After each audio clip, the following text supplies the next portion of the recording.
already at the second TBR of the year. I don't know how it's going by this quickly, but it is February and these are the books that I'm wanting to read this year. I'm going to start with the classics, so one that is carrying over from last month, and that is, not that you can see it, Oliver Twist by Charles Dickens. This is a bind-up that I'm going to be reading through for the whole year, so I'm just keeping it nice and protected.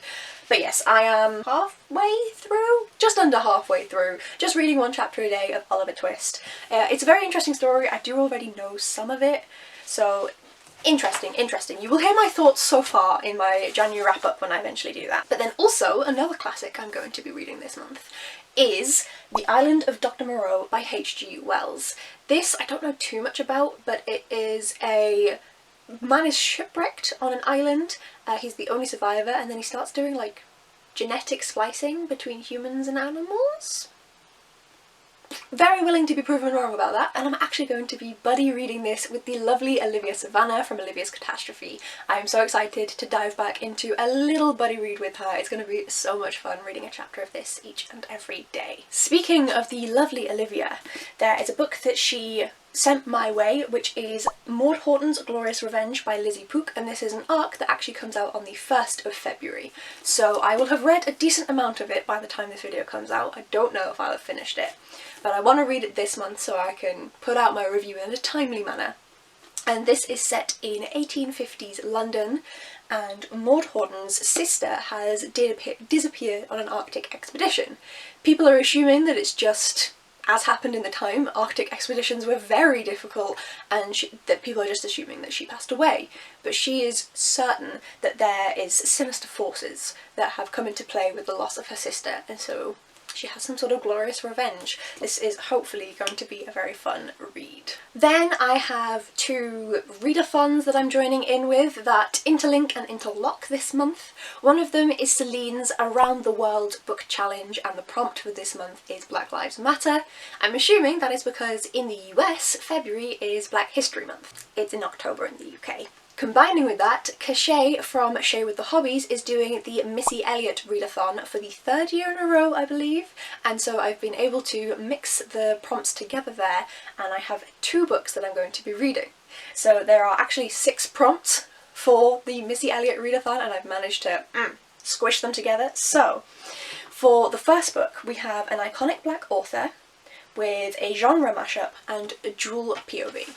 And for that I am doing The Toll by Neal Shusterman. So this is the 3rd and final book in the Scythe series, the Arc of a Scythe. I adored the first 2 books, the first one more than the second, and I've been putting this off just because it's big, and because I didn't like the second one as much as the first, I was worried about the 3rd one, but I'm going to finally dive in. It's a great excuse to actually finally pick this book up, and I am wanting to read more series this year, so it is actually getting me to do that. For the genre mashup, this is a dystopian, which, at least for me, is intrinsically already a genre mashup because it's like sci-fi and fantasy and bits of contemporary because it's discussing contemporary issues within it, and that's how Dual POV, obviously I can't confirm until I read it. The chapter titles don't help me. However, all the other books have had dual POV, the other 2, so I'm hoping. And then iconic black author Neal Shusterman.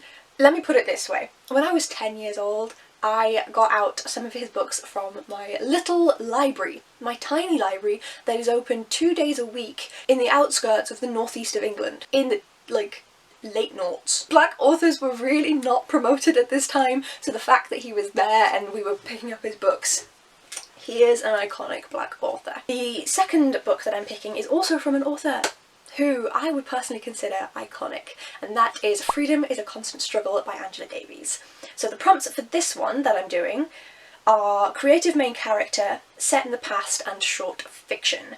Now, short fiction is obvious. This one is a short and sweet collection of her speeches. The other 2 I'm stretching the truth a little bit. So because it's non-fiction and it's her speeches, technically the main character is Angela Davies and she is a creative because she's an author. So, and then also set in the past. They are previous speeches. Look, Shay, I'm stretching the prompts, you leave me alone. I really wanted to squeeze this one specifically in here somehow, without adding too much to my TBR.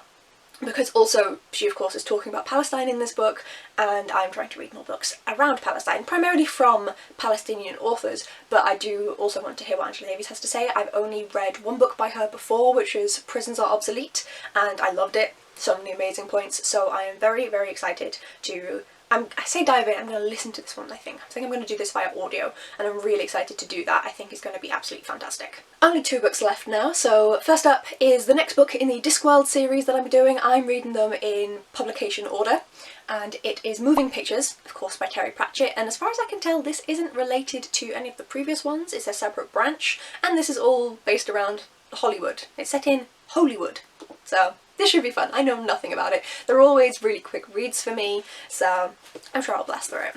And then I'm doing something a little bit different for the last book. I'm going to be doing a TBR wheel. So on this TBR wheel is almost every single book that I own that is unread on my shelves.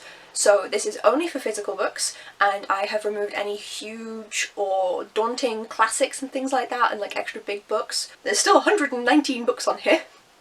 I own far too many. I'm over here, so I'm screen recording it. I don't know why I showed you that. And I'm going to tap it now. Why am I nervous? Please be a good one. Please. Please. It is... Oh, okay, that's so readable. Oh, it's downstairs, god damn it. We have The Appeal. Let me go get it. Let me go get it. I'm back. Okay, I can remove that from the screen.